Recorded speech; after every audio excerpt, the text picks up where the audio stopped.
Hey Nighthawks, this is Mrs. Carper and I'm here to talk to you about email etiquette. Your whole life you're going to be sending emails to all of these people. You want to sound smart, you want to sound appropriate, you want to give people the respect that they deserve. So let's talk about what we need to do in an email. First, we're going to talk about the things we're not going to do when we write an email. The first thing you should not do is put the entire email message in that subject line right there. That's not how it works. The subject of the email is just a quick summary saying what the email is going to be about. The next thing you're not going to do is use all caps. When you use all caps, it sounds like you're yelling at somebody and it's really rude. So do not write in all caps. The next thing you're not going to do is use cutesy fonts. While they're fun to use, they're really difficult to read. Make your email easy for your reader to get through.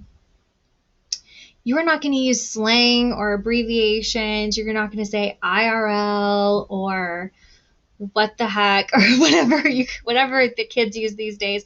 Don't use anything like that. Don't say gonna. You want to sound formal in your emails. Next, you don't need to expect an immediate response. 24 to 48 hours is an acceptable response time, so be patient. Now let's talk about the things we will include in our emails.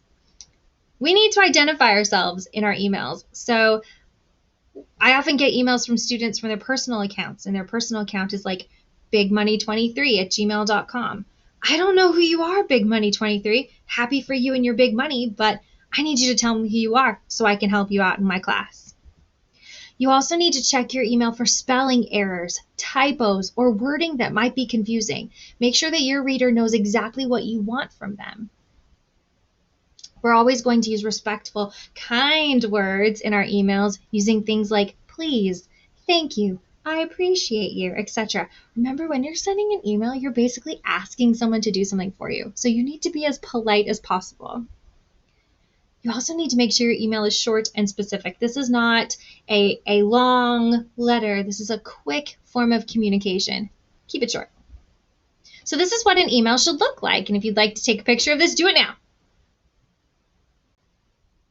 So I created this for you so that you could have something to look back on and remember all of these tips. So every email should include a subject, a salutation, you identifying yourself, an explanation of what you need, polite words, a closing, and a signature. Let's go through those piece by piece.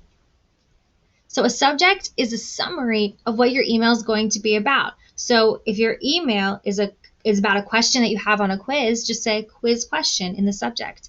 Or if your email is about missing assignments, say missing assignments in the subject. The subject line is there so that when people are sifting through or searching through their emails, they can find that particular one.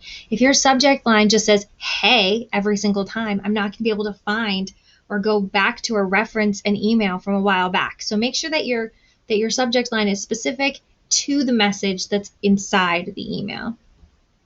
Next, you're going to have a salutation. You're going to say, Dear Miss Geller, or Dear Mr. Jones, or Hello, Miss King. Hello, Miss King. You're going to spell that person's name correctly. Make sure that you check the spelling. Y'all, this is a sign of respect. You're going to say, hello, how you doing? It's a polite way. You're not just going to come at somebody like, give me my grade. Use polite language here. Always start with this great salutation. So the next thing you're going to do is say exactly what it is that you need. Like, why are you writing this email? So I'm writing to inquire about groups. Does it have to be this group that I'm in? Or I'm having a difficult time with this project. May I please have an extension? Be as specific and clear as possible. Get to the point so that your reader knows what you need them to do when they're finished reading your email. Finally, at the end of your email, you're going to have a polite closing. It's going to be positive, warm, and then you're going to say your name. So if you look up here in the corner, it says your closing sentence, and then give us a little space. Best regards, Herman Jones, or thank you from Kevin M, or with gratitude, comma, Hank W. You're always going to put that at the end, y'all. This closing line helps your reader understand the tone of your email.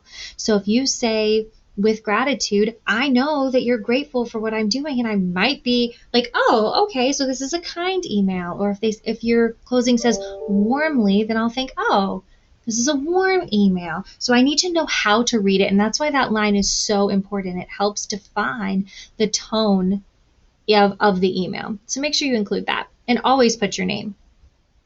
So again, here's the image if you need to take a picture. Let's look at this example sample email. Notice how short it is. It's quick. It's to the point. The subject is link needed. So immediately as a reader, I think, oh, my student needs something from me.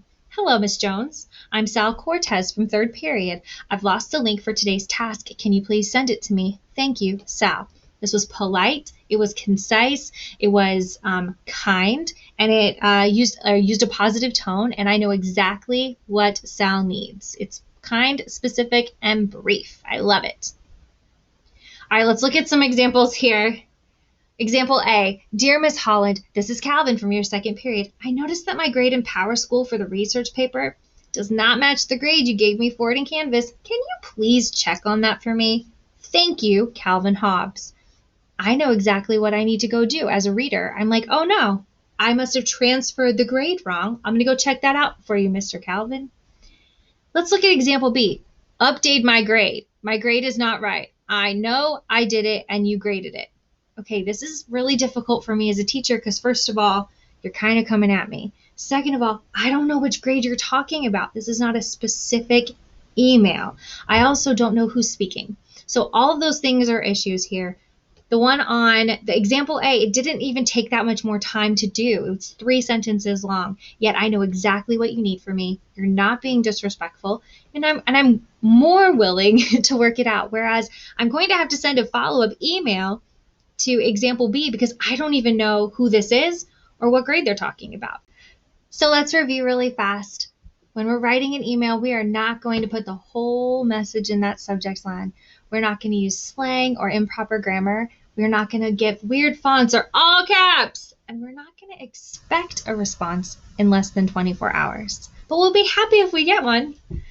We will definitely remember to identify ourselves, be specific and concise, include a salutation and a closing remark, sign our name at the end of the email, and have a very respectful tone.